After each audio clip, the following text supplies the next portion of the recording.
What I really wanted to share with you this week on Weekly Wisdom was about our power. Now, for many of us, power is a really negative word. We think of it as quite destructive. Perhaps it's power over us, power over other people. But in actual fact, each of us has within us power. And I like to think of what we have as more of a feminine power. It's creative, it's expressive, it's about helping us to sit within ourselves strongly, to have really well thought out strategic boundaries that support us and others. And it's about making sure that we are in integrity with our values and, of course, those boundaries. Now, why I'm bringing this up and why I've been talking a lot about it lately is because it was a huge awakening for me to see how many places I was leaking my own personal power. Now, I had a big one, which was a toxic relationship with a business coach who I essentially gave my power over to because I was so lost. I was very vulnerable. And it was like I was looking for someone to save me, to help me work out that direction.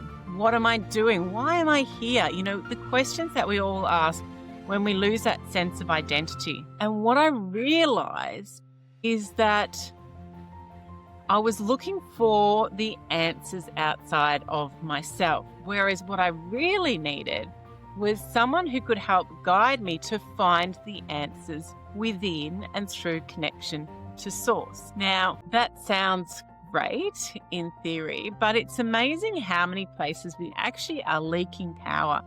Every time we say yes when we mean no, every time we give in instead of standing up for things that we believe in, every time that we quieten that voice within us, our intuition, and we say, no, I must be wrong. They know better.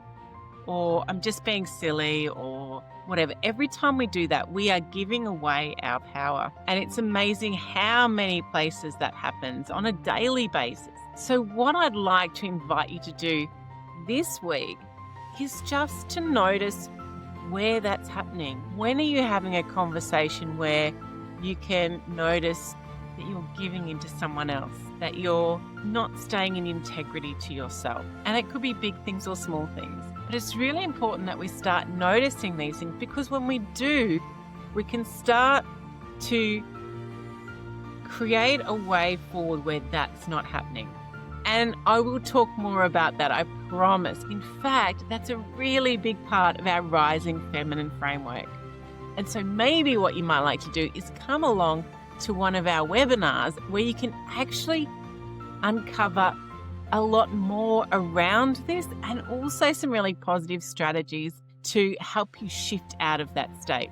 And I can tell you it took a bit of work. It took a lot of courage and some extra help on the outside, but I could do it. The thing I find is that I have to monitor it on a regular basis because I leak it out everywhere. And that's part of all those habits we've been carrying with us for our whole lives. So it is possible to change, but the first step is actually seeing where that's happening.